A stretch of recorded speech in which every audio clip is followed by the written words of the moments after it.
Direction de Berlin pour rejoindre là-bas notre ami et correspondant Laurent Desbonnets. Bonjour Laurent.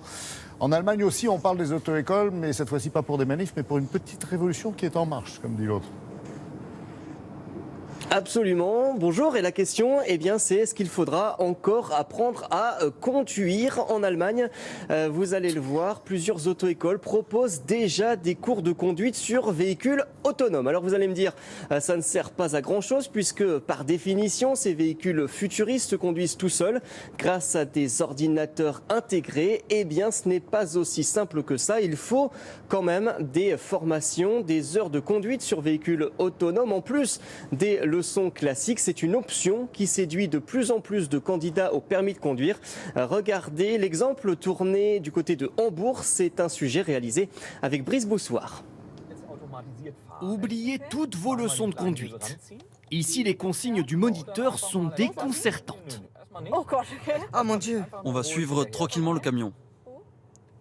Ok, là je peux tout lâcher, même la pédale? En théorie, c'est bon. Apprendre à ne rien faire. Louise Schmidt, 16 ans, se forme à la voiture autonome. Et c'est l'ordinateur de bord qui contrôle tout.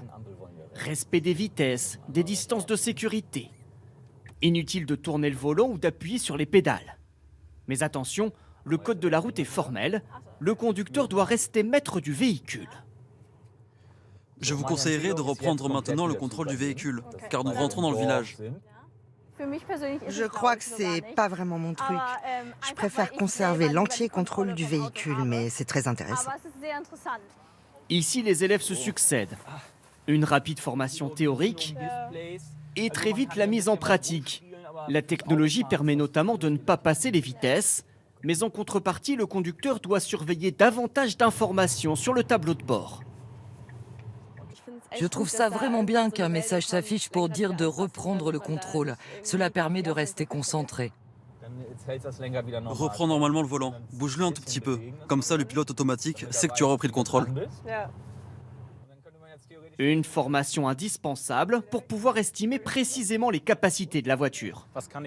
Jusqu'à quel point je peux faire confiance au véhicule? Le système va-t-il bien prendre le tournant ou pas? C'est là que réside encore la difficulté. Selon le gouvernement allemand, tous les nouveaux conducteurs seront bientôt formés à la conduite autonome. Mais ce n'est qu'un complément. Pour décrocher son permis, il faudra toujours en plus savoir maîtriser une voiture classique. Deux questions, Laurent. Est-ce que c'est vraiment utile, toutes ces leçons? Et est-ce qu'il y a beaucoup de voitures autonomes déjà, de véhicules comme ça en Allemagne?